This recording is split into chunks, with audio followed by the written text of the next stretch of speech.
What's going on, family? It's your podcast mentor, Jonathan Jones. And today I want to give you 5 quick reasons on how to identify the right coach for you, right? I want to give you 5 reasons because I was on a call earlier today, right? And I was talking to this young lady, and after talking with her, she was letting me know that she got burned by a coach. And this is something that I believe happens more often than not, right? Like people are reaching out and people are saying that they can help somebody get to a particular outcome or helping somebody achieve a certain level of success when all the while that they actually couldn't do what they said. They overpromised and underdelivered. So we're going to dive in and we're going to talk about that today. And I'm Jonathan Jones, the host of the Beyond the Ball podcast, as well as 2 times TEDx speaker and best-selling author. But before we dive in, I want to encourage you to make sure that you subscribe and go ahead and like, right? Go ahead, give the video a like, go ahead, subscribe to the channel so we can stay connected. And then also so that you will be notified every time that I drop a new video on this here YouTube channel. All right. And meantime, between time, let's go ahead and just get to it. So I'm on a mission right now, and I want to help 100 speakers launch their podcast, right? I want to help them launch their podcast, want to help them get more awareness around their message and the credibility that ultimately that they've began to build so that they can impact more lives. But okay, let's get into the content. So the first way that you know that you should hire an individual as your coach is this one right here. It's pretty simple. The first one is they have experience, right? I wouldn't hire a plumber and ask him to be my speaking coach. I wouldn't hire a painter and ask him, can he build a fence? He or she might be able to build it, but that wouldn't be my first, that wouldn't be my first reach out. Just based off of the strength of, if you say you're a painter, then I'm going to call on you to paint something. If you say that you're a coach around speaking, then I would call on you to help me perfect my message. I wouldn't ask you to do any of those other things. So you want to make sure that the person that you're reaching out to for a certain service, that they have some experience in the industry. For instance, when it comes to me, I was a member of Toastmasters for about 2 years. I've won a few Toastmasters local competitions, right? I won a humorous Toastmasters competition. Then I won another one. It was like telling short stories or something like that. But I have that experience, right? So if somebody's like, John, what gives you credentials to teach anybody how to speak? I've done 2 TEDx talks. I've won awards in Toastmasters. And then I've also been paid to speak. And I know a lot of people have spoke, but everybody has not been paid to speak. So we want to identify what experiences do they have that make them credible in that industry, in that space. And all my people who are streaming live, just drop something in the comments, or if you have questions, drop those in the comments. I'll make sure to get to those towards the end.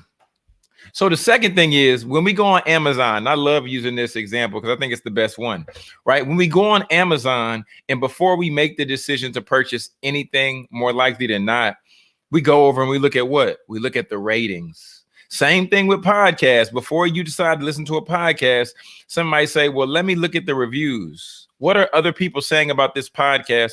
What are other people saying about this product? So that also applies to coaches, right? Somebody might be in a space where they might say, well, I'm thinking about working with this individual, but I just don't know. Then somebody might ask you, well, why don't you know if you want to work with them or not? And they say, well, I don't see any testimonials, right? I don't see anything that layers or adds to their credibility. Then the question I would ask you is, do they have that right there? Do they have receipts?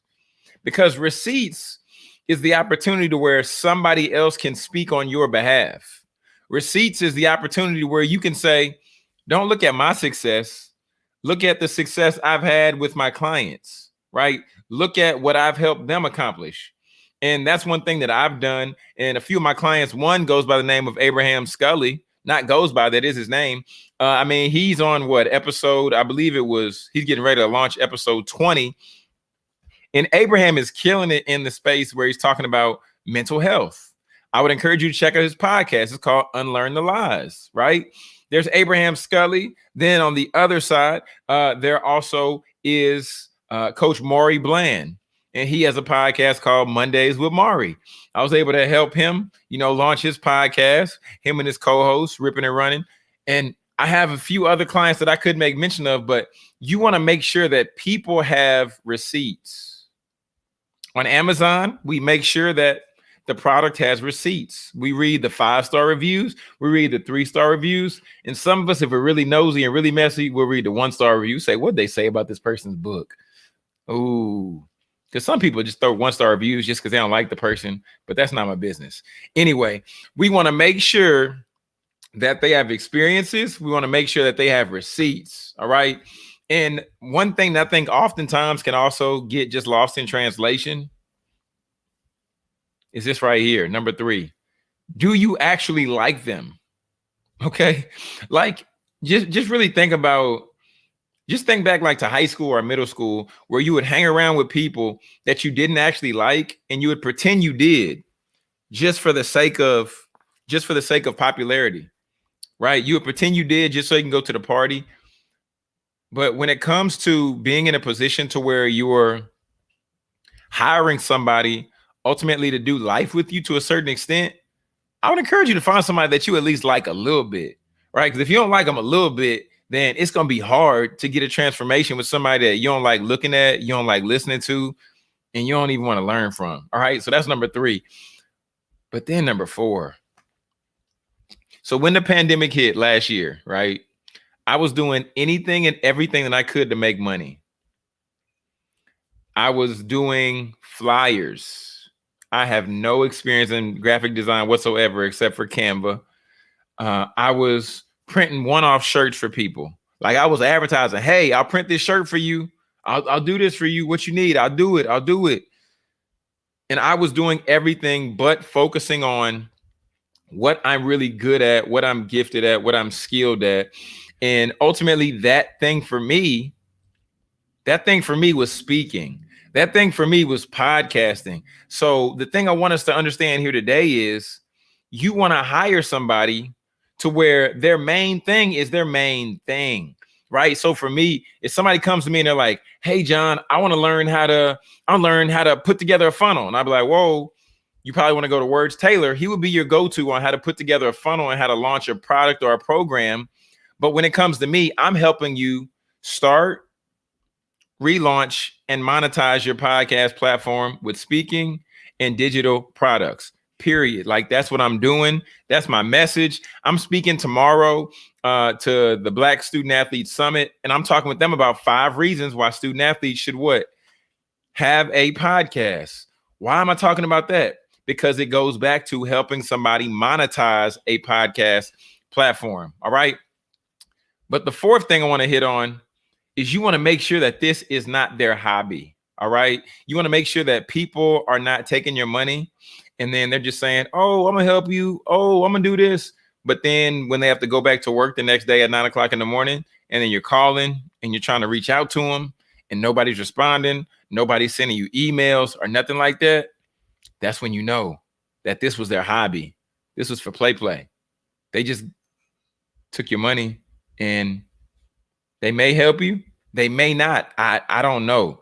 People are cold out here in these internet coaching streets. So you want to make sure that people are keeping the main thing. If they promise you that in 30 days that they're going to help you get a podcast up and running, make sure that after 30 days, they've helped you get a podcast up and running. Okay? Because I work with some people and it was a struggle for me to get what they said they were going to do for me. The thing that really hurt was when I was depending on this person to help me build my website and put together some graphics for me. And then the time came for those things to be due. They were nowhere to be found. One more time before I give this 5th point, I want to encourage you, if you're not subscribed to the channel, subscribe to the YouTube. Just type in Jonathan Jones Speaks on YouTube, Jonathan Jones Speaks. And that's where we cover, everything related to podcast updates. We're going to get ready to make an announcement about a new podcast coming up very, very soon. All right. So be sure to subscribe to Jonathan Jones Speaks. That YouTube platform is there to serve and support you in regards to helping you start, grow, and monetize your podcast. Like that. That's all we're doing now. So make sure you do that. And the fifth point I want to share with you is this: make sure that the person that you're working with, make sure they know their stuff. You should not know more about what the coach you're paying. You should not know more about the particular area or expertise. You should not know more than the coach. If you know more than the coach, then that's not your coach. All right. They need to make sure that they know their topic. They're well versed, right? You want to make sure the first one that they have experience. The second one, you want to make sure that they have receipts. The third one, you want to make sure that you actually like the individual. The fourth one, we got to make sure that this isn't a hobby. It's not for play. And then the fifth one, you want to make sure that they know their stuff. And for everybody who hung out long enough with me today, I want to just share this with you really quick. For one, if you text hashtag podcast to 678-658-3627, then I will text you the free podcast launch checklist. Just text hashtag podcast to 678-658-3627. And wanted to just make sure that you all were privy to that information. And then last but not least, I know if you are listening to this, you're more than likely a podcast listener. I also want to let you know about this opportunity where you can get a free audiobook from Audible. Just text the hashtag audiobook to 678-658-3627. All right. Hashtag audiobook. And, you send that over, you get registered, get on the trial, get your free audio book there. But everybody, thanks so much for hanging out. Thanks for stopping by the channel. And I just covered today 5 ways on how to identify the right coach for you. If you're interested in starting a podcast, feel free to go to getpaidwithpodcasting.com, getpaidwithpodcasting.com, and you can find out how you can join the community there. Until next time, my friends, it's your podcast mentor, Jonathan Jones, helping you ultimately position yourself, identifying your purpose, building your platform, and then ultimately profiting. Take care. See you next time.